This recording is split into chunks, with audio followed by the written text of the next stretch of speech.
Hi, I'm Hayley Marsten. You're watching Live on the Lot on Skippy TV, and this is my song, Money Can't Buy Class.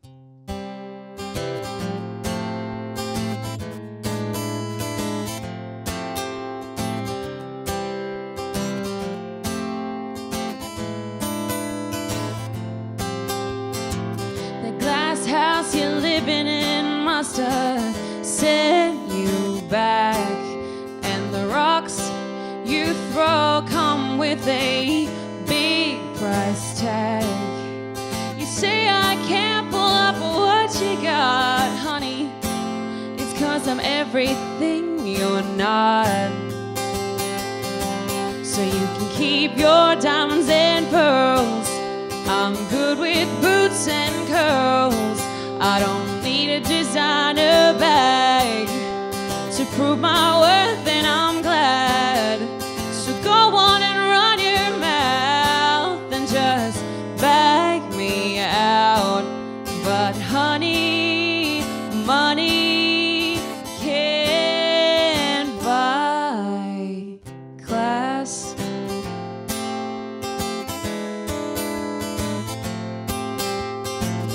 Does it take a lot of makeup to do two faces with all your hot hair? I'm surprised you ain't got a hair out of place, and you think I'm trashy just because I don't spend more than my rent for a tag at the back of my pants. So you can keep your diamonds and pearls. I'm good with boots and curls. I don't need a fancy car just to buy my vegetables. So go on and run your mouth and just bag me out. But honey, money can't buy class.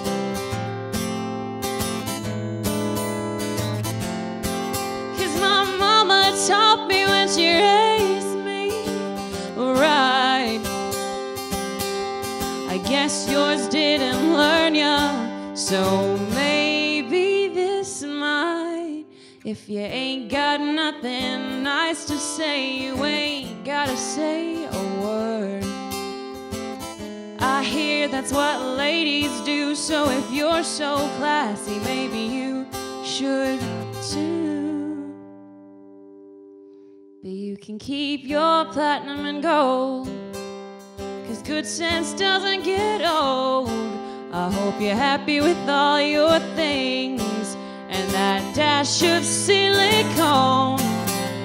So go on and run your mouth and just bag me out. Honestly, you can just kiss my ass, 'cause honey, money can't buy class. It can't buy class.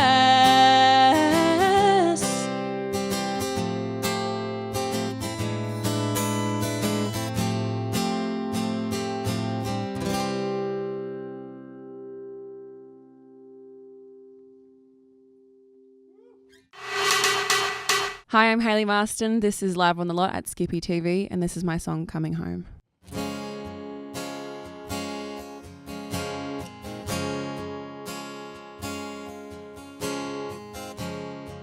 Swore I'd never make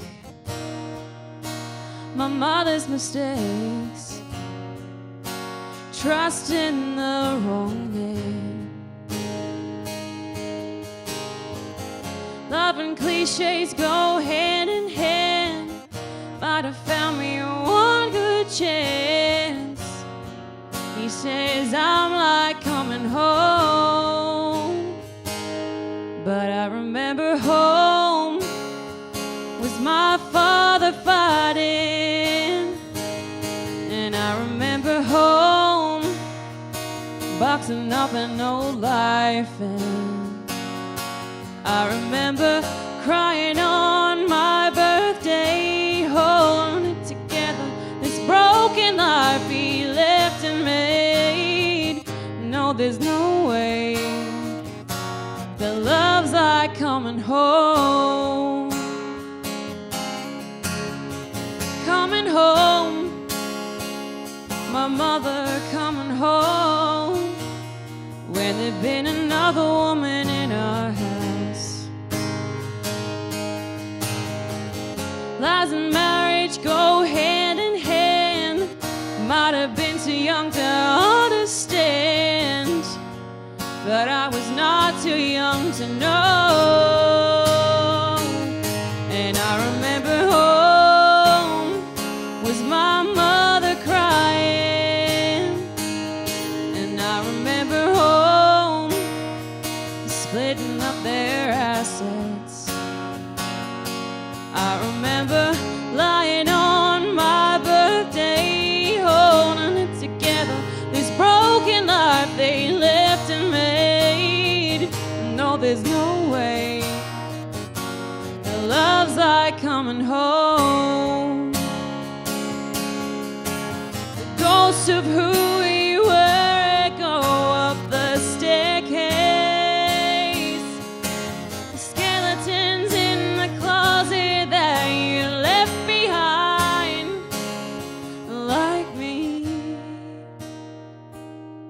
I remember home was my father fighting, but I remember home starting a new life. And I won't be crying on my birthday, I'll be holding it together, this broken life he left and made. No, there's no way, but maybe someday I'll say the love's like coming home.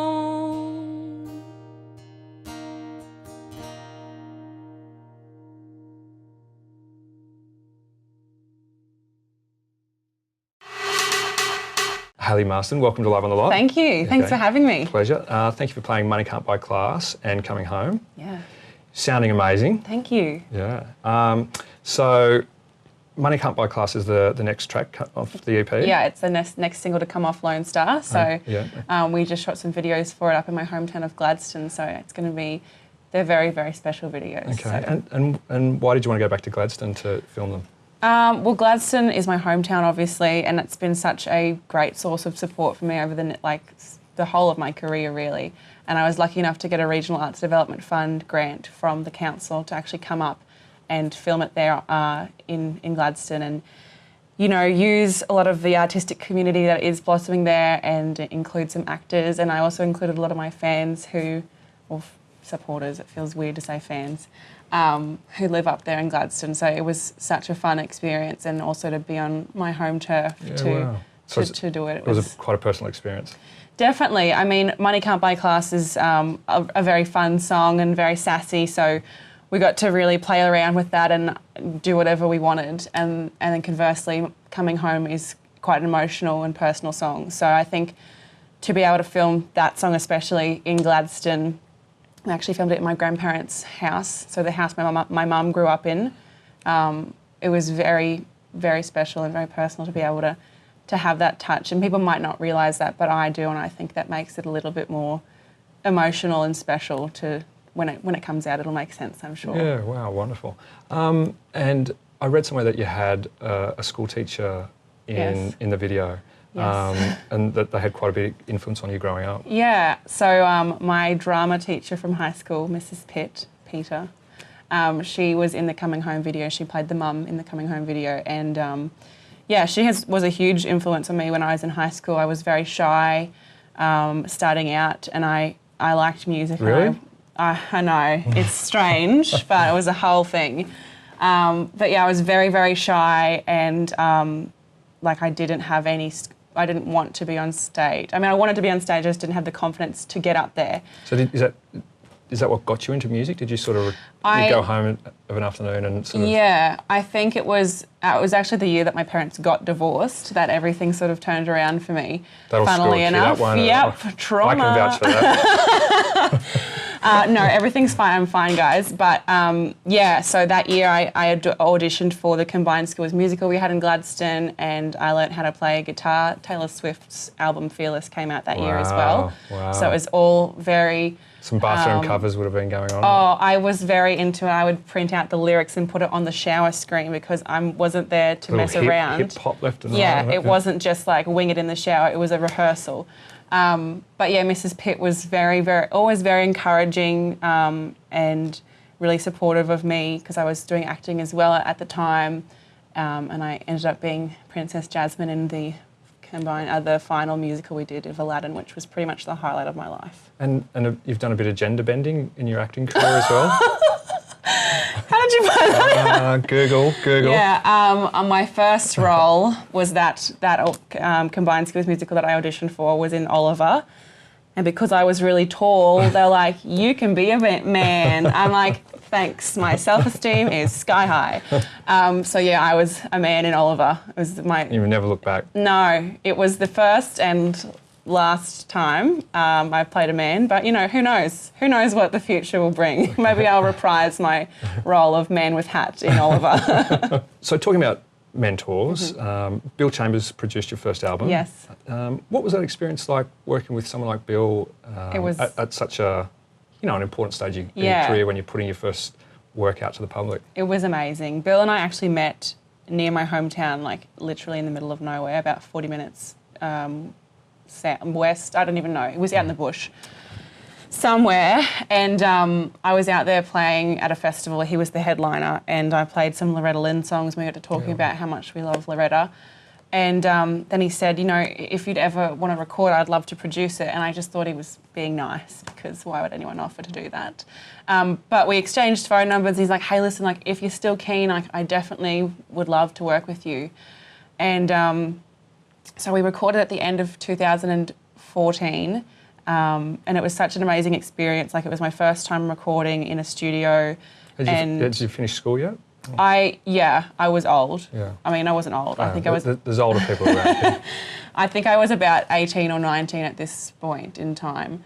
But yeah, it was my first time doing any of that kind of stuff. So he was really, really helpful to try and make sure that I knew that everything that was happening was what I wanted to happen. If I was feeling a bit like shy or unsure, to be like, hey, all these amazing musos who have played on like Golden Guitar and ARIA winning albums, can you do this differently because I'm a child and I'm telling you. But he was so amazing and so supportive. He actually flew up to Gladstone and opened the launch for Even when it came out in 2015. So he's been such an amazing mentor. Yeah. I've been very lucky to have people like him and Limbo Tell in my life who have really pushed me in the right direction. And Lonestar, so Matt Fell produced it. Yes. You know, one of the icons of the industry. What was it like working with him?